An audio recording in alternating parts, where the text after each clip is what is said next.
Ketua DPR RI Puan Maharani menerima surat rancangan undang-undang terkait Ibu Kota Negara atau RUU IKN.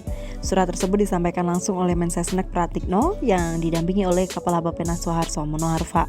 Dalam konferensi persnya, Puan menyampaikan usulan pemindahan Ibu Kota Negara sudah tercetus sejak Presiden pertama Soekarno. Ia ingin proses pemindahan Ibu Kota Negara harus bisa disosialisasikan ke publik dengan baik, terutama dari sisi ekonomi, efektivitas pemerintahan dan terus mensosialisasikan tahapan dan biaya. Tentu saja rancangan undang-undang IKN ini nantinya harus bisa dilengkapi dengan peraturan turunan secara komprehensif. Tentu saja nanti pembicaraannya akan melibatkan banyak pihak, bukan hanya pemerintah dan DPR, tapi juga semua elemen bangsa dalam memberikan masukan.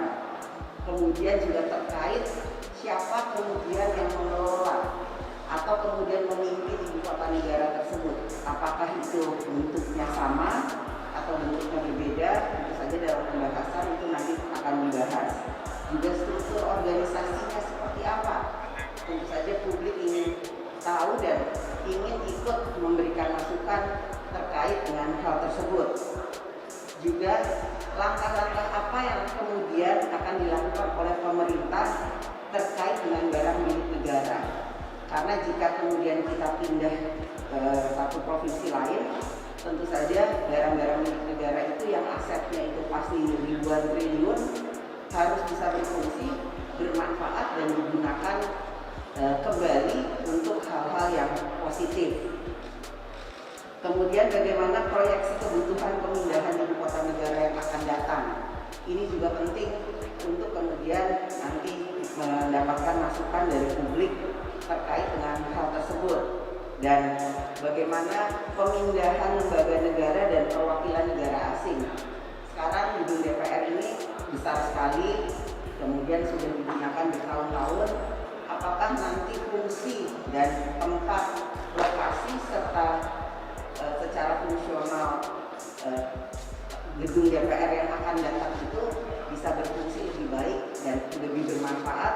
Tentu saja itu harus dipertimbangkan dan dikaji secara mendalam oleh pemerintah. Juga bagaimana kita memperhatikan tata ruang dan lingkungan hidup di kawasan IKN. Tentu saja hal itu semuanya sudah menjadi pertimbangan, hanya karena ini adalah keinginan yang harus kita laksanakan secara bergotong royong bersama-sama. Tentu hal itu harus menjadi satu hal yang menjadi titik fokus dari pemerintah dalam melaksanakan rencana adanya pemindahan ibu kota negara.